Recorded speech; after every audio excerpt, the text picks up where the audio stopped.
Welcome to Creating Enduring Understandings by Dr. Nancy Stockall. The world as we have created it is a process of our thinking. It cannot be changed without changing our thinking. Albert Einstein. Let's meet Richard and Paul. Richard and Paul are brothers who grew up together in Washington State. They are products of a middle-class upbringing with parents who both earned professional degrees. Richard and Paul exhibit higher than average ability and are very good students. Yet there's one thing that differentiates Paul from Richard.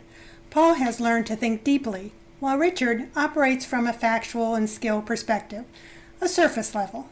What does it mean that Paul thinks deeply?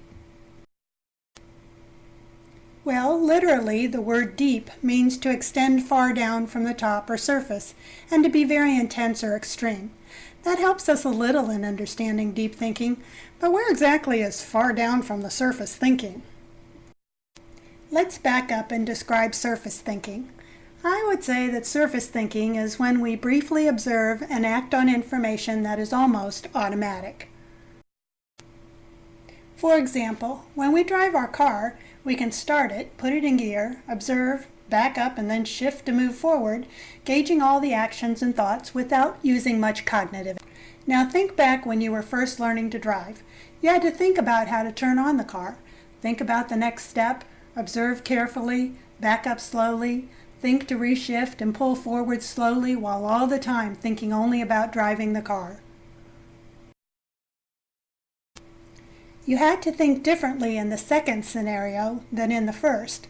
But was it deep thinking or just focused thinking? Perhaps if we sit down in a comfortable chair and reflect upon our thinking of the car and driving, we will understand more. If I want to think deeply about driving the car, I might think about some facts. There were several parts to the car. There was the brake, the gas pedal, the shifter, the rear view mirrors, the steering wheel, the lights, the radio, and the windshield wipers. I had to recall those parts of the car to drive. Now naming those parts of the car taps my surface level knowledge.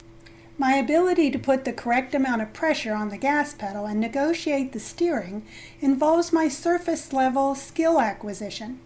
But I want to understand more about driving. To do this, I must consider factual knowledge and conceptual knowledge simultaneously. Conceptual knowledge relates to abstract ideas, like change and power. Now I can sit and consider the relationship between engine power and speed, but my thoughts must move to a deeper level of cognitive processing. I begin to realize that an increase in engine power is related to the pressure of my foot against the gas pedal, which in turn causes a change in the speed of the car. Now I think about wearing my hiking boots compared to driving in my sneakers and consider that I must be more cautious. I consider the implications of driving with hiking boots and the pressure that I exert on the gas pedal. Now that's deep thinking. I've considered an implication of my footwear on my driving. That's a great story, but who just sits around and thinks deeply? In our fast-paced world, we tend to function pretty much on habit and getting the facts.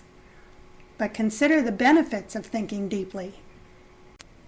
Think about the Katrina disaster. Had more deep thinking gone into the planning and during the crisis, how many more lives might have been saved? Consider, too, how the big ideas of science have come about because of deep thinkers. Benjamin Bloom even created a taxonomy of thinking so that we might encourage students to think more in depth and use our higher forms of cognitive abilities, such as analyzing, evaluating, and creating. Oh, and by the way, Bloom's taxonomy has been revised and updated. This is the current version. Knowing facts and using skills are certainly important. However, diagnosticians need to read research and assessment data to create enduring understandings to help make logical and reasonable decisions about providing appropriate needs and services for people with disabilities and their families. These questions must do more than just tap synthesis or analysis. They must create a synergy between these two processes.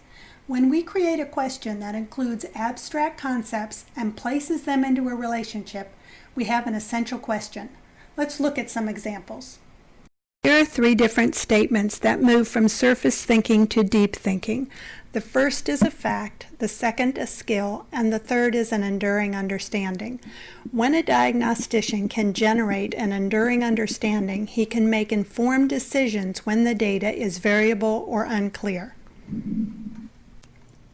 Enduring understandings are universal, open-ended, provocative, stimulating, and require complex thinking. Understandings consist of abstract concepts like these. They are universal, timeless, broad, and represented by 1 or 2 words. To create an enduring understanding, the diagnostician identifies the abstract concepts and places them into a relationship. Here are some examples of enduring understandings. Read each one and think about how it is different from a simple fact.